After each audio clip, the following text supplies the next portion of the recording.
This is Leaders Who Scale, and I'm Jeff Siegel. I've worked with thousands of companies over the years, and I'm fascinated by seeing how many of them grow and scale. Join me as we learn from the leaders of growing companies and share that knowledge.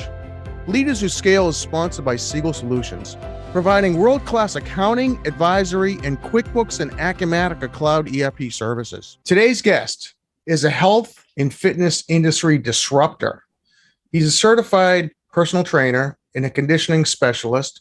He's the founder of Pex Health and Fitness. He started the company in 2017. He currently has 2 locations. He's looking to expand. I want to welcome Mike Campanella. How you doing, Mike? Awesome, Jeff. Thanks so much for having me on, man. I appreciate it. I appreciate it too. Look, we've been a kind of a service provider for you, helping out. Yep. Lifesaver. Oh, well, thank you. And I thought you'd be a great person for our podcast. That's why I invited you on here, and I'm so glad that you're giving us time today to talk about kind of your journey and how you're growing and trying to grow. So Yep. Yeah. With that being said, I know you've been in business now for 5 years, I guess, right? What's the most challenging aspect of growing your business and scaling? Well, my journey's been pretty interesting. I was a W-2 employee for about a decade at like a really nice personal training facility, but the kind of revenue scheme didn't really work out for me in the sense that like I was working 80 hours a week, working for a person who worked 15 hours a week, and the amount that I was giving to the it just didn't sit well, Yeah. So I ended up leaving. And then I started my own LLC in 2017. And for 2.5 years, I worked at a different private studio, but as a 1099 contractor. So I was just paying rent per session. And I think the first year I made like $35,000 more under that model. Okay. Wow. But the gym itself was like, it left a lot to be desired. I sort of started to realize that there was this weird dichotomy of if you were a W-2 employee, you didn't get paid enough and you worked too hard. Yep. But you could find a nice space. If you were a 1099 contractor renting space, it seemed to me like the owners of those types of businesses didn't really care too much about how the gym looked because everybody was making so much money and like the effort wasn't really there. Right. So I just had a light bulb went off in my head and I was like, I want to combine these 2 models. I want to build a really nice gym and also bring in private businesses so they can pay a really low rent fee, charge a lot of money, and everybody wins, Yeah. So that's why in 2019, it took me 2.5 years to find a space. So 2019, we opened up our first brick and mortar space in Needham. And then a year later, COVID happened. So we were literally, the week we were going to celebrate our 1-year anniversary, we had to shut down for 3 months. So that was like, that presented a problem in and of itself. But in terms of like the challenges I have faced since then, I kind of like just looked at the title of your podcast, Leaders Who Scale. And I think like the 2 biggest, not hurdles, but 2 things that I've like kind of struggled with the most is A, trying to figure out what kind of leader I want to be, and B, trying to figure out why I want to scale. And it's like, it's still been like an ongoing journey. It's like, in my industry, we're kind of, I'm sure people have used the term before, but I always use the term, we're like white collar manual laborers. So we're like in this like cushy atmosphere, but we're like picking up weights all day. We're setting stuff up. We're getting down off the floor. Like we're working pretty hard. So I've always had the mindset of like, try to lead by example and not by edict, not like telling people what to do, trying to kind of let them see what I'm doing and figure it out. And that's been difficult. Yeah. I don't know if it's like, again, because our revenue model is like no one who works at our facility actually is my employee. They're all their own private businesses. So trying to get a bunch of private businesses sharing the same space to buy into the same common values has been tough. Despite like all my kind of attempts at leadership. So that was, I thought it would be a lot easier than it was. And then to the second point of like scaling, like why, and I loved your descriptor of being a disruptor, because that's kind of what I'm trying to do. And I can't really disrupt the market if I only have one space. So I kind of like, I have a very altruistic aspect of what my job entails. And every day I'm helping people, whether it's my personal clients or I'm helping coaches start a great business and give them the support they need to thrive. And like trying to replicate that and duplicate it in different areas and just challenging the status quo. I mean, one of the things that makes me the most proud is the coaches who work at our facility make more money than any other facility anywhere in New England. Yeah. Bar none. And that really is like kind of what I want our reputation to be. But yeah, so those are like kind of the two of the main. Yeah. The two big challenges. Like, where do you get your, I guess your leadership tips from, right? Because, it's not like we go to school for leadership. So Right. It sounds like you went into this with the whole personal training and disruptor mindset, but now you've got all this leadership stuff that's happening at the same time. For sure. Yeah. And I think, another issue, which I'm sure you can speak to, is like being the player manager. So it's like, I'm a full-time personal trainer. I work 50 hours a week. And then on my spare 20 hours, I'm managing the business. And like being able to be proficient at both of those gets pretty challenging at times. And, people pick up on it. Yeah. So like I found the two things I have found that have sort of helped me find my leadership style. You need to have a great team of mentors and, advisors. That you need that. And I've been lucky enough to have almost all of those people are also clients. So like my first round of fundraising, I got 6 of my clients to raise the money for me. So like I knew I had their buy-in, and I can grab them whenever I need them. I can pick their brains. They all have business backgrounds. Like they've been able to help a lot. And then even honestly, services like yours, like finding the things that can help you run the background noise.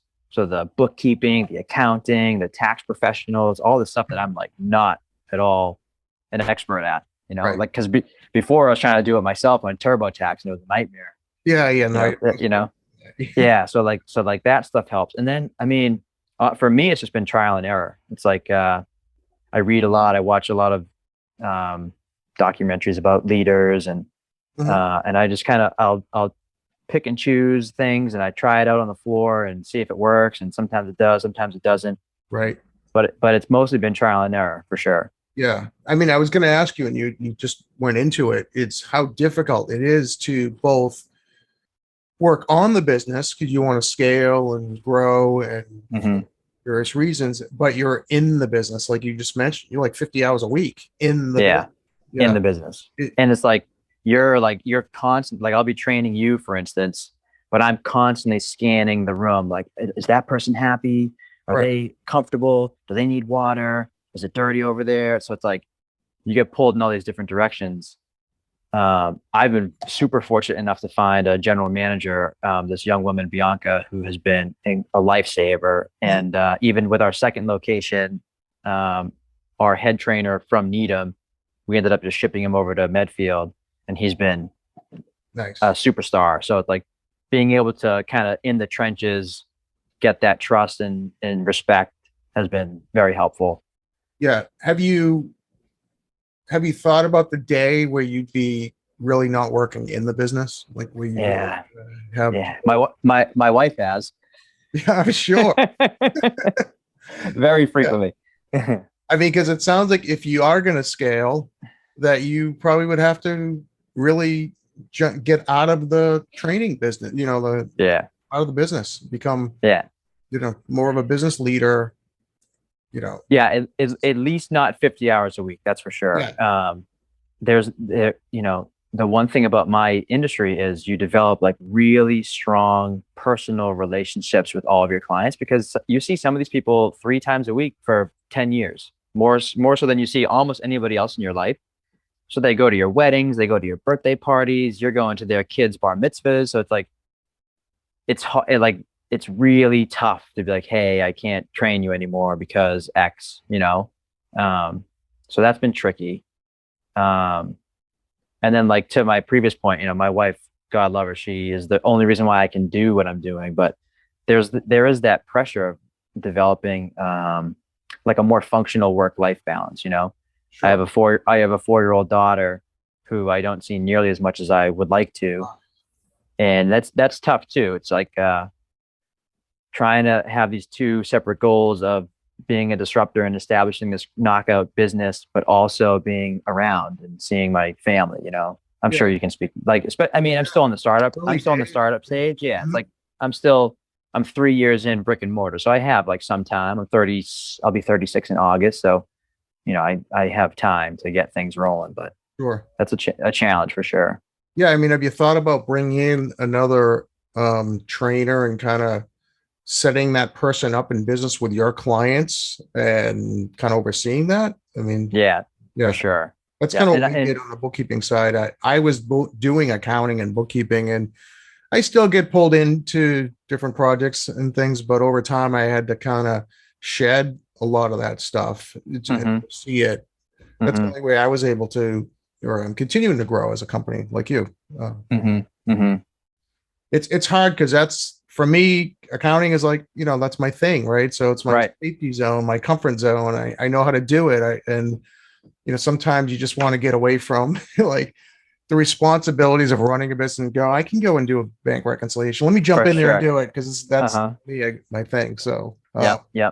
it is, and yeah, for sure. And I think there's like, I feel like I can connect to the coaches and the clients better if I'm also working alongside them. It's like it's especially in my industry, it's easy to see something on paper that doesn't translate well to on the floor versus being on the floor and figuring out why that didn't work, so yeah. So another question I have, because I was, looking at your website, kind of just, I understand the whole disruptor side because you are a trainer and you own your own facilities and you bring in other trainers. So the question I have is like, who is your ultimate customer from your point of view? Right. So I'm reversing it. My customer is the coach. Yes. Okay. The coach's customers are their clients. And my thought process is, if I can set up a scenario where the coach is in the best possible situation to thrive, then their client by default is going to receive the best experience. So most of these gyms, they put the client first, and the trainers in the corner eating their lunch in a squat rack. You could book time with Mike, right? So right. Yeah, the coach is often the afterthought. They make the least amount of money. They do the most amount of work. It's all about how much money they can get out of how much the gym can get out of the client. Sure. And I just don't think it works. Right. Yeah. I mean, so ultimately your marketing and branding and everything is really geared towards finding those the trainers and coaches. For sure. Yeah. That's totally a disruptor. Because is anyone else doing that? Or I'm sure some people might be. So see that, do you? Yeah. There are people who do it, but like to my earlier point, it's just for whatever reason, I think when there's not the buy-in of like the employer-employee relationship, the attention to detail, the professionalism, even like the cleanliness and the studio and the type of equipment kind of goes out the window. I was working at places where you would just pay by the hour as the coach to rent the space, and like there'd be days where like just random coaches who you've never seen before would come in with their client who you've never met, and they don't know where the equipment is, and it's like very disruptive, and the owners don't care as long as people are coming in and giving them money for the hour, so that, and I think a lot of it too is like in this industry specifically, there's a lot of ego. So a lot of the owners of facilities want it to be their name, their logo, their branding, their training style. Right. So there's not a lot of like artistic liberty to be the kind of coach you want to be and develop your own brand without having to spend, $20,000 a month on overhead. Yeah. I mean, is there concern that you could get into this employee 1099 issue? Like, do they wear Pex shirts? You know what I mean? No. And and none of them are 1099 contractors because they pay the gym. We don't pay them anything. Yeah. So it's super simple. Yep. Well, that's good. Yeah. You don't want to get into a situation where it kind of even though they're their own business, that they kind of look like an employee because they're Right. coming in. Yeah, exactly. Right. Right.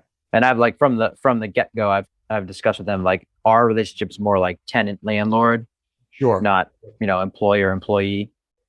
Yeah. You Yeah. I know. wasn't sure because when you go to the website, you can almost like see the trainers. So it's Mhm. they, they're separate, but they look like they're part of Pex. Mhm. So, Mhm. yeah, that was my only question. But Yeah, honestly, that was just a function of our half of our coaches haven't gotten around to getting their own t-shirts. So we were like, either wear a black shirt or a Pex shirt. yeah. No, just curious. Because we're still pretty new.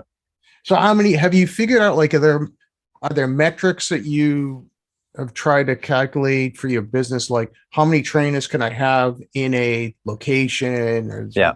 clients can they bring in? Yeah. Those things that you try to, or you're trying to map out. So as you scale or want to grow, that you kind of know that, like, hey, I can handle X amount. For sure. Yeah. So we brought on a business partner, this superstar named David Daglio. Must have been like a year ago at this point.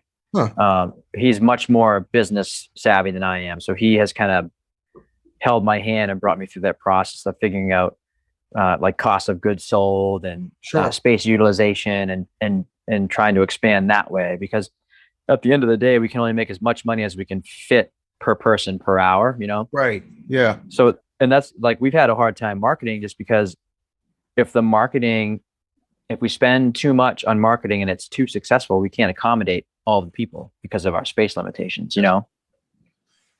Have you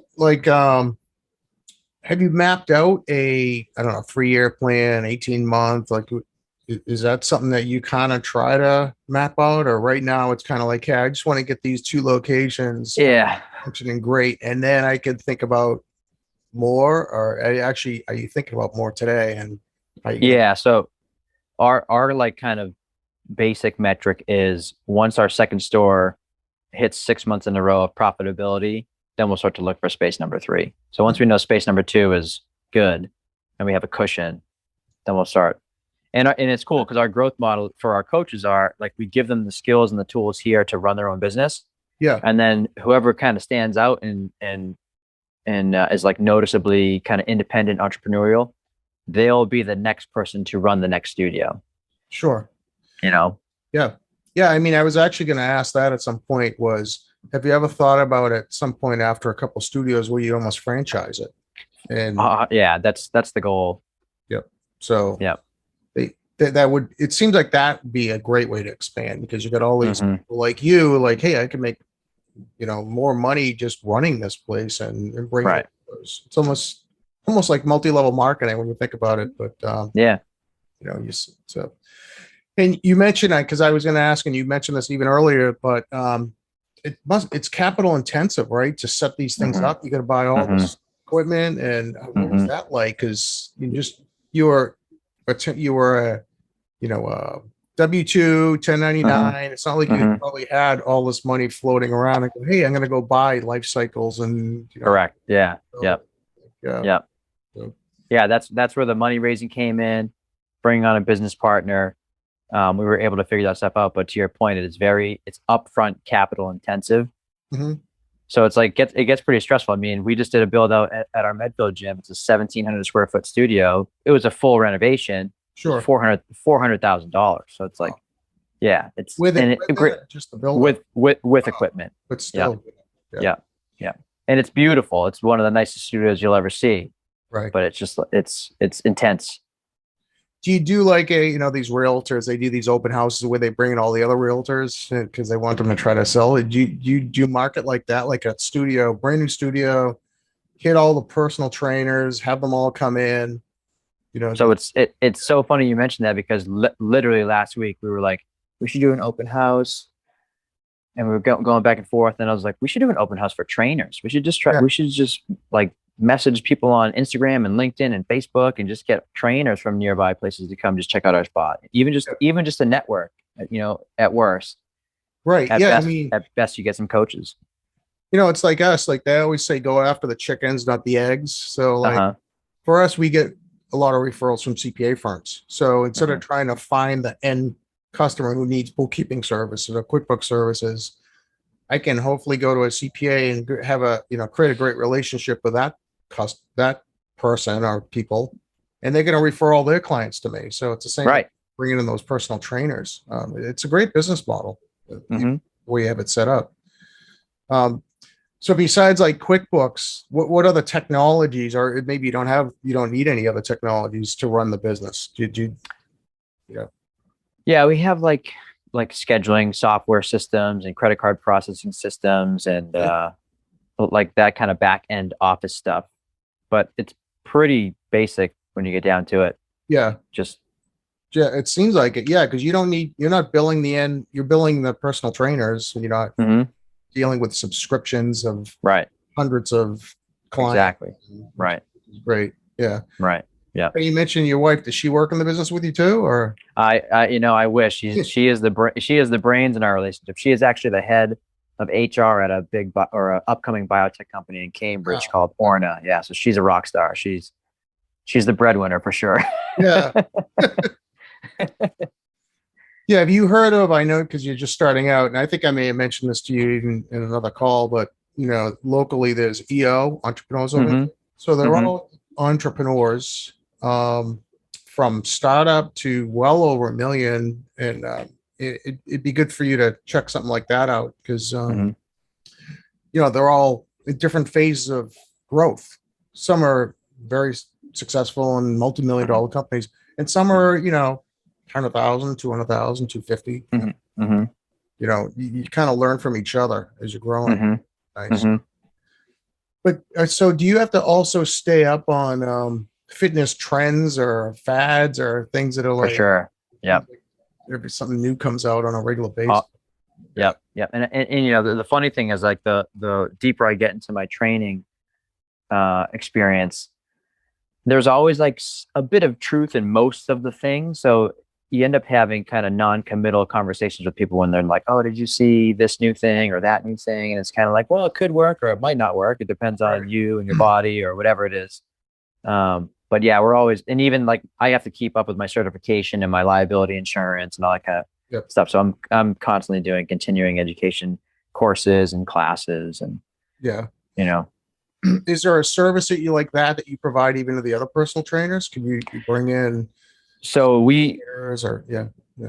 we'll host seminars at our facility, or we'll go as a team to another facility, and we'll always try to support the other coaches, whether it's financial or even just getting people to come here. Yeah. Because they can get pretty expensive, but they're very useful. Yeah, no, that's kind of cool. And so, do you have any insight into the next big trend, or because some stuff is just a fad, right? It's just right. Like years ago now, and actually you can maybe speak to this, but remember that, and I don't know if they still do it, but there was like this vibration plate that and it was supposedly did a bunch of things, like get rid of toxins in your body or get you to balance. But is that still something? Because I saw this machine once and I'm like, well, what is this? And but you don't see. So you're talking about the one that like the belt goes around your hips, right? I think. Yeah. Well, the whole plate like moves. Yeah. I don't know if you put a belt around you, but you kind of hold on to like a bar and it just shakes for whatever reason. Yeah. So there is some research that shows that works. Like at very minimum, it helps to decrease like the tone in your muscles. So like if you're all tense and you get on one of those, it kind of shakes it all out. Yeah. And then like it's like a semi unstable surface. So if you were doing push-ups on it or squats on it, theoretically you're activating some of the smaller stabilizer muscles to control everything while you're going through your range of motion. So they're just like they're super expensive and they're kind of like a one-trick pony. So I don't know. Yeah, I was just curious. Because sometimes you see these things pop up and like, I don't know, is it just, strength training or, stretching, and, there's some core stuff that'll be here forever. That's right. For sure. Yeah. I think one of the issues with like the health and fitness industry is it typically becomes a lifestyle for the people who are involved in it. But it gets boring and people get bored. So they're constantly trying to think of ways to kind of mix it up. But to your point, when you get down to it, the basic tenets are going to be true forever. And like, Sure. those are probably the things you should be focusing on, and not like a juice cleanse or intermittent fasting or Right. Pilates. You know what I mean? Like, Yeah. Actually, I was going to ask you about the whole mind body connection. Like, mhm, get into that, or is that, because a lot of times you go into these programs, and I've been through some, it's like you got to get the right mindset, right? Write it mhm, down, look at it every mhm, day, make sure you mhm, practice that, mhm, keep it going. And mhm.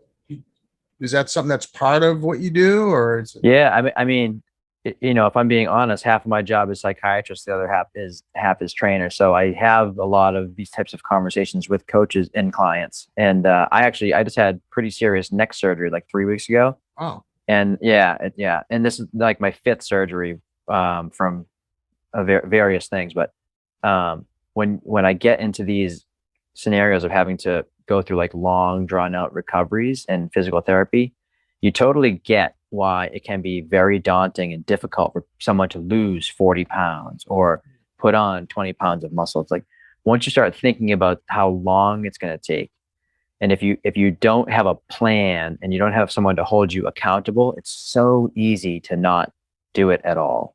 sure. So like getting into the mindset of every day having an affirmation, being positive, knowing it's going to take a little while, and then having someone to hold you accountable. If you don't have that piece, the training will become a just like a I'm working out versus I'm training for a goal. And Yeah. I've always found the person who's coming in to work out never lasts as long as the person who is training for something. Yeah. You Yeah. know. That's true. We just did a fitness challenge in our EO chapter, Mm-hmm. Mm-hmm. steps and activity and all that stuff. And, Mm-hmm. I was involved in it. So I was like, every day I get my count up, my steps, my activity. I did a lot based on minutes because I was tracking how many minutes you've been active. And so that drove me every single day. Well, the contest was over and I was back to like, hardly doing anything. So Yep. the Yep. goal, I think, is really important. Yeah. Mm-hmm. Mm-hmm. Do you get into like the technology side of like tracking your fitness? Like, for instance, I got one of these Aura rings. Yeah. Or if you've seen them now, but and Yep. the Garmin's or Mm-hmm. Fitbits. Mm-hmm. That Yeah. So yeah. so we have the My Zone program at our facilities where everyone wears a heart rate monitor, Okay. and we have a big TV, and it shows everyone has like a little square on the TV, and it shows your current heart rate, what zone you're in, how many calories you burned, and then they calculate from those three things like effort points. Oh, like the Uh, Peloton does with the yeah, yeah, number. yeah, Yeah. yeah, and it's super useful as a coach. Like, you can actually see how hard your client is working, Hmm. and you can gauge like what their rest periods should be versus being like, oh, rest for a minute. You're like, oh, we're going to rest until your heart rate gets back down to 60% of your max. So Okay. it's like, and then you can track progress that way, and people buy in because they're getting scored on their workouts, and Yeah. it's pretty cool. It's definitely helped to like kind of tighten up our community, even if it's a little bit of competitive nature that's doing it. Yeah. It's been fun.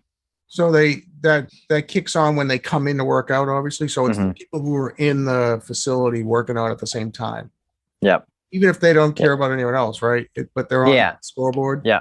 Yeah. Yeah. Yeah. There are some people who don't enjoy it, so they won't wear it, which Right. is Okay. All right. that's what, yeah. Yeah.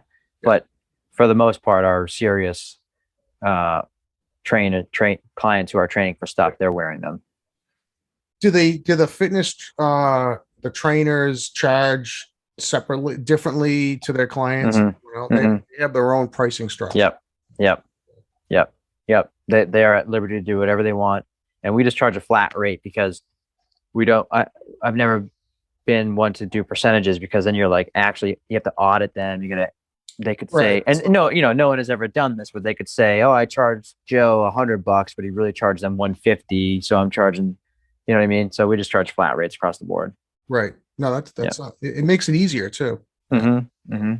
And we talked about education earlier because you have to kind of take courses and keep up on certification, but or maybe your business person can help you too, but maybe you can offer some services to the personal trainer, your clients, on how they can run their business, whether, set them up on QuickBooks, show them how to use Right. it. Right. Give them some metrics, like here's Right. how many people you can do in a week, and here's what your, projected annual revenue could be. You could actually offer a lot of that stuff as a separate service to your Right. trainers, because Yeah. they're all like you, right? They're all leaders in their own little enterprise. They probably don't have a lot of leadership training like all of us. It's trial and error. Something to think about as you grow. So For sure. where would you like to? I know you're waiting for the second location to be profitable. Where would you like the next one to be? Because you're local based, right? Yep. Medfield? Yeah. Needham and Medfield. Yep. Yeah. Are you thinking about the next quote location or where you'd like it to be? Yeah. So we've been eyeing like Chestnut Hill, Watertown. Well, Watertown's up and coming, and actually, my wife's company, they're going to be moving to Arsenal Yards, that new development in Watertown. So we've been looking at that spot. In Wellesley, I mean, we're trying to grow at like a 15-minute kind of travel increments. So, because some of our coaches will train at multiple locations, and even some clients have been training at both locations, the Needham and Medfield location. And it's easier for us too, because if we're going to use coaches who currently work at one of our facilities to be the manager of the next facility, it has to be somewhere close so they won't lose their clients when they move. Sure. And it's a much better way to like develop that kind of trust and respect, and make sure the person you're going to put in there can handle the workload, and you can it's better for support if you can get there pretty quickly, Yeah. So that's kind of how we're looking to grow.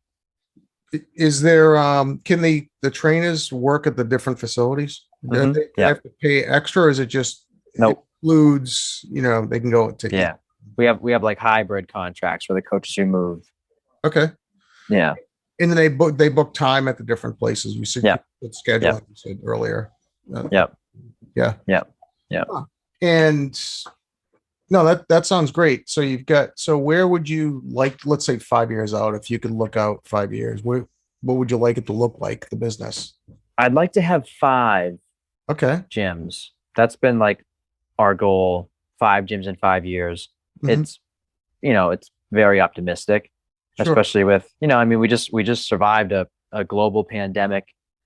It seems like the economy might be headed for a recession or like stagflation. So like that plays a role. Even this last build that was so expensive because the cost of goods were 25% higher, and finding contractors and stuff was difficult.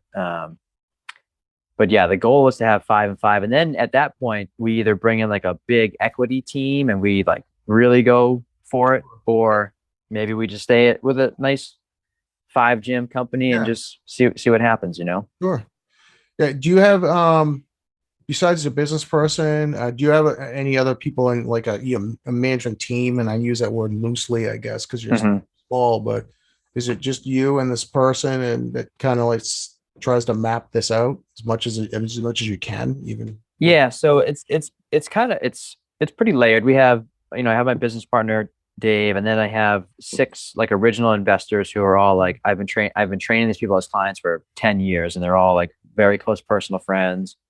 So they help me out a lot. And then even at the gym here, some of the coaches have kind of stepped up, and we've formed like an operations board where we all talk about stuff. Yeah. It's very transparent. It's very inclusive. Got a lot of different opinions and eyeballs on things, which is very helpful, Yeah. Do you have like the 6 original investors and your partner? Do you guys religiously get together at all? No, not as much as I would like to. I guess there probably hasn't been a need for it quite yet. I think that'll come soon, Yeah, no, I've noticed like people I've talked to, like some of these podcasts and some of my own clients, the earlier they start doing that, it kind of helps them think about scaling and how they're going to scale. Only because I think, and I did the same thing here, we're working so much in the business that we sometimes can't step out of it and see like some opportunities, because when you're like, the opportunities get closed, we don't see them because we're focused on like the task at hand. And I was just curious whether you do that. I think it'd be Yeah. good practice even though you only have 2 locations. When did you open that second one? You just recently did, right? Yeah, like 2 months ago. Okay. Yeah. Yeah. So right now you're trying to get the existing trainers to kind of use both just to kind of get the other one filled. Well, so we have 6 coaches at the new place, and then we have about 2 coaches here who go back and forth. Oh, nice. Okay. Yeah. Yeah. So what's your biggest I know we talked about challenges earlier about and a lot of it was personal, right? Like the whole leadership side and why you want to scale. But like if you looked at like current like this week or this month, what's the biggest challenge that you're facing? Or what keeps you up at night, I guess? If there isn't, maybe it's all good and you know. Well, so I think that one of the biggest challenges currently and previously and probably into the future is trying to get people. Well, no one's ever going to care as much as you care, right?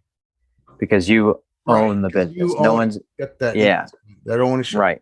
Right. Like, so no one's ever going to care as much as you do. So trying to get people to buy in like to a similar amount of care is challenging. And then but also conversely for me, like trying to not sweat the small stuff all the time.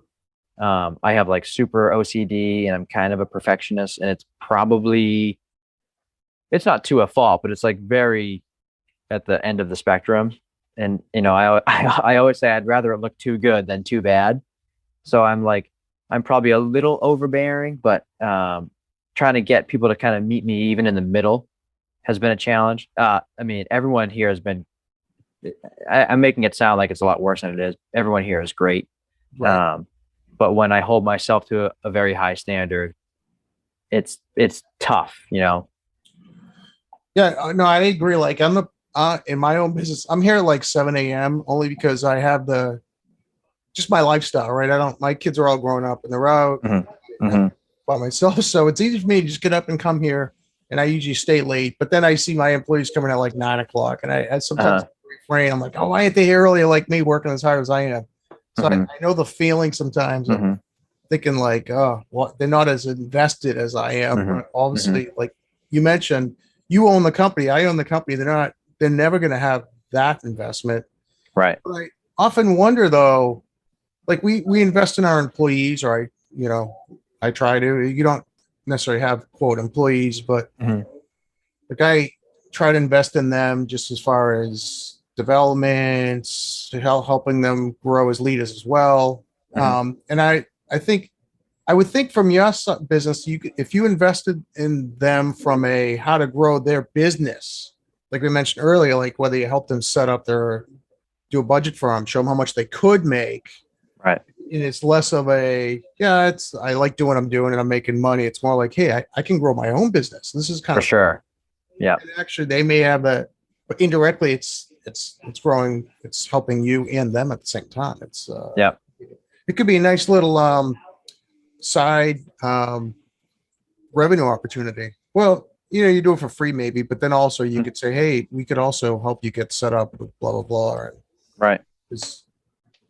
I don't know your business like you would, but I don't know whether personal trainers look at it like a business, because it's something that you love to do. So right, and you're making money at it.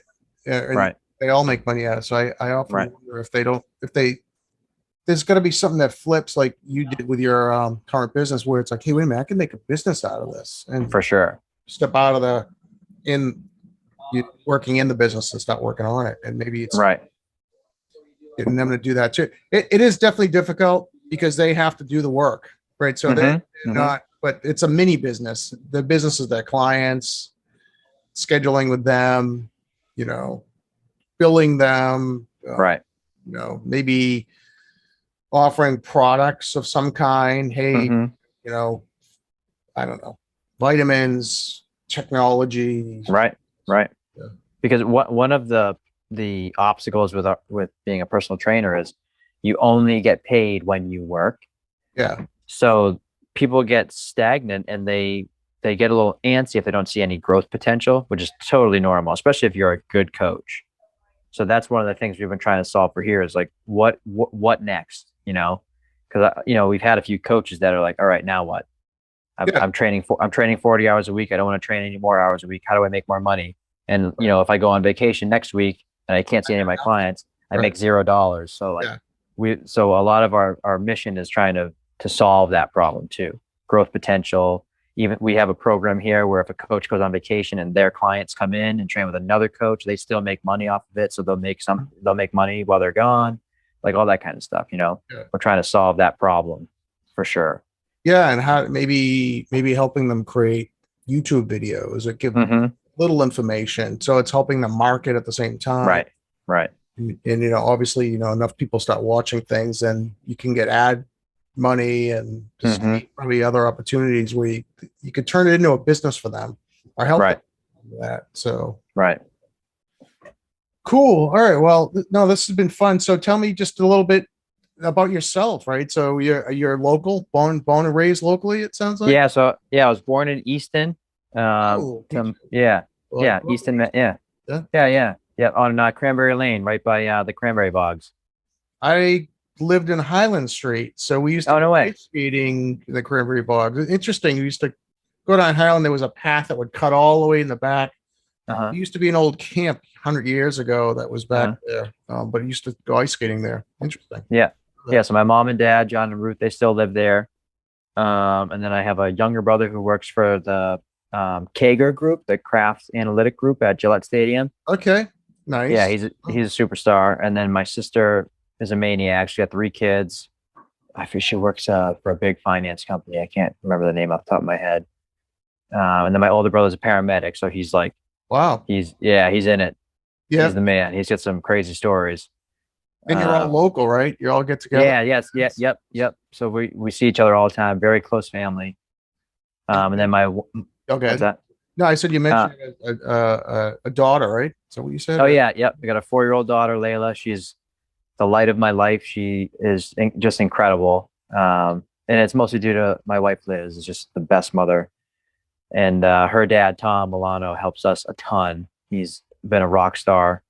So we have a really good family situation. We just bought a house in Medfield, actually, in October. Yeah, which was we lived in like a 800 square foot apartment for like 5 years. So we're able to expand, which is good. That must be nice. And hopefully you end up having more kids. You need this. Yep. Yeah. Cool. And where'd you go to college, or what's your background? How'd you get into training?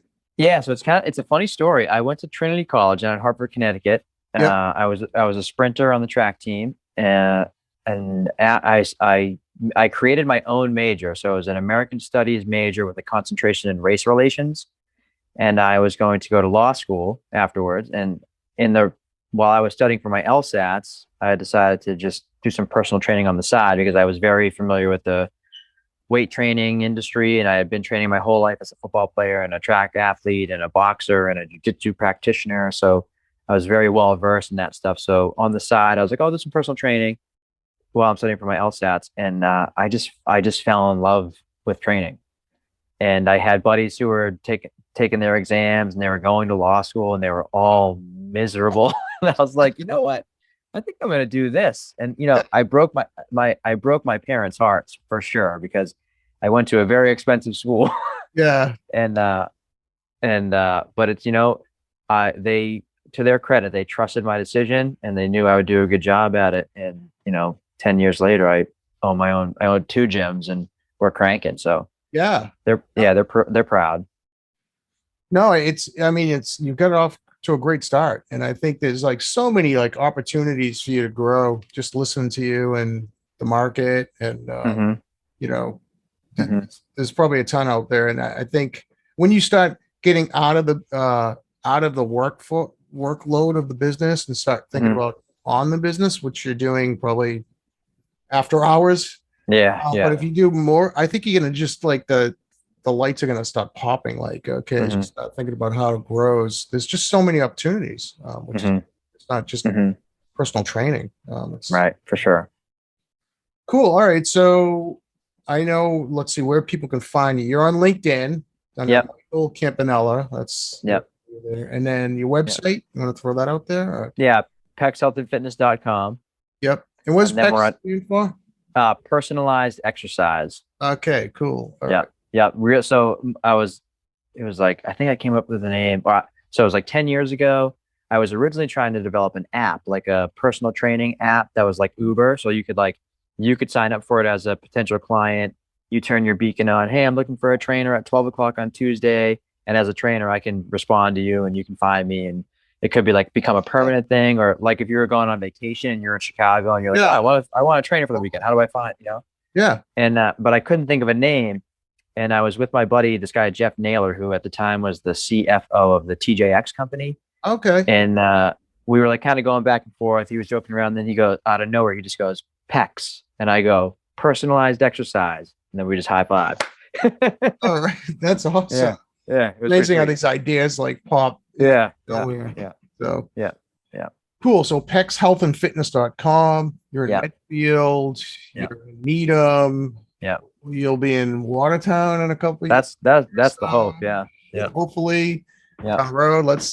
I'm sure you will be actually. So let's just pause about that. Yeah. Cool. No, I want to thank you for being on. It's great. I love talking to business owners like myself and just kind of watching you grow. Cause we spoke a couple of years ago when you were kind of first starting, I think. Right. Yeah. Setting up the books and stuff. Yeah. Shout out to Marty Kaufman. He was the one that hooked me up with you guys. That's right. Good old Marty. Yeah. Marty, CPA and Needham right on Highland. Yep. Just exactly. For him. Yes. So Marty's great. And so again, thank you. And I want to thank the listeners. If you heard something you like, please share it. Please connect with Mike if you're local to Massachusetts. Yeah. A personal trainer. He has them on his website, and there'll probably be more, I'm sure. Yeah. And I appreciate your time today. And this has been another episode of Leaders Who Scale. And that wraps up another episode. Thank you for joining. For show notes and other episodes, visit us at leaderswhoscale.com. Leaders Who Scale is sponsored by Siegel Solutions, providing world-class services and cutting-edge tools that help businesses grow and succeed.